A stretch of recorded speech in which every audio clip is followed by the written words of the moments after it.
Andrew McCART, IFL TV, proudly sponsored by Everlast. Tonight, for the first time, I believe, my interview with Joe Markowski.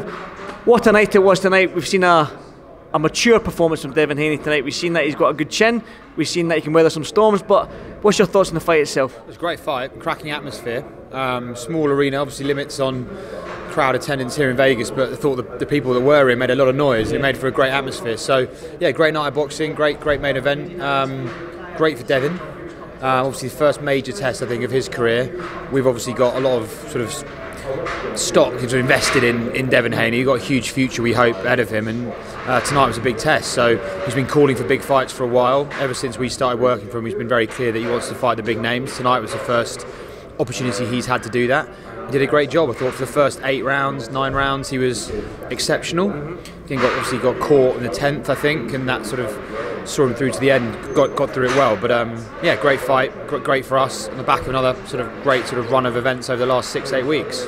I'm glad you said you're investing a lot in Devin Haney and the future's bright for him. So the question is, Teofimo Lopez, what does that man to your right, Eddie Hearn, have to do, and what does the zone have to do to get this fight over the line? Well, look, I think we've just literally got through the most recent Devin Haney fight, right? So we'll sit down, Eddie will go away and have some conversations and bring us back options for him. What's clear from Devin is exactly what we want to hear from our fighters. He doesn't want to now have a 2-fight sort of run where he puts his feet up and boxes easy fights. He wants big fights. He said it in the ring after the fight tonight. He wants to fight Teofimo. Eddie will go and have a look at the options for that. And Ryan Garcia is still, a relevant name in this division. He's been obviously out for 4 or 5 months, but he'll be back. He'll be back soon. History of the amateurs for sure. He's on Instagram already, making various comments already. So he'll be back in the mix. So look, the lightweight division's on fire, and that's great. And all these guys they're all young, and they're all just game for the big fights. So I don't imagine there'll be much sort of coasting in the lightweight division, which is exactly from a broadcast perspective what we want to see. We want fighters brave enough to go and test themselves in big fights, so we can have big nights like tonight as regularly as possible, and the lightweights seem like they're up for that, so it's great. The zone seem to be putting on great fights. I mean, I've been lucky enough to be at the last 3 Canelo fights. Devin Haney here as well, do you know what I mean? And obviously you're branched out into the UK now and stuff like that, so is it your mandate, and obviously to just keep producing these fights, to keep the fans coming, keep the subscriptions coming, and just give the fans what they want, which is the best versus the best? COVID could have sent our boxing business one of 2 ways. We could have sat back and sort of contracted and gone, oh God, we've saved some cash, be a bit cautious, go into other sports that are a bit more predictable.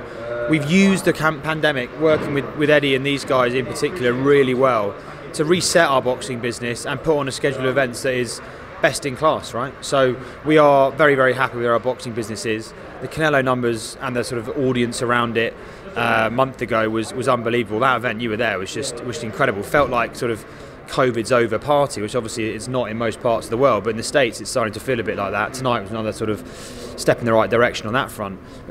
Our business is healthy.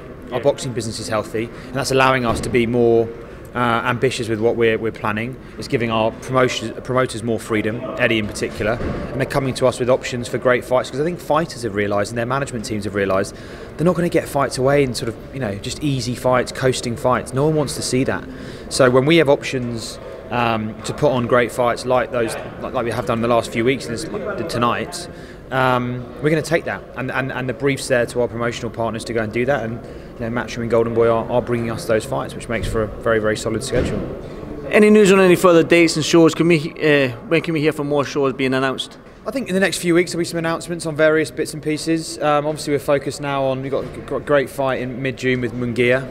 We've got a sort of exciting summer coming up. We've got to get a few more things knuckled down and then get back announcing stuff. But yeah, look, we want to keep the train rolling. We've got a big base of subscribers now. They're highly engaged. There would have been a big number of new subs tonight, and a big audience, especially the audience we brought in for Canelo, Billy Joe a few weeks ago. So yeah, we want to keep feeding that audience with great fights. So plenty more where that came from, I hope. Eddie Hearn loves to announce anything. So can he not announce the subscriptions that you've made? And no, can you not give him a little bit? No, he's trying his best, and we are staying firm. He's very tempting. He's obviously a charismatic guy, but we are. we're keeping Sturm on our subscription. It does seem like he's desperate to announce your subscription. We're in a good place, and he wants us to tell the world about that. We've got policies. We're a private business. We don't want to talk about that stuff. But I think it's obvious from Eddie's comments that we're in a happy place, and that's great for us and for Matchroom and the fighters we work with. So long may it continue.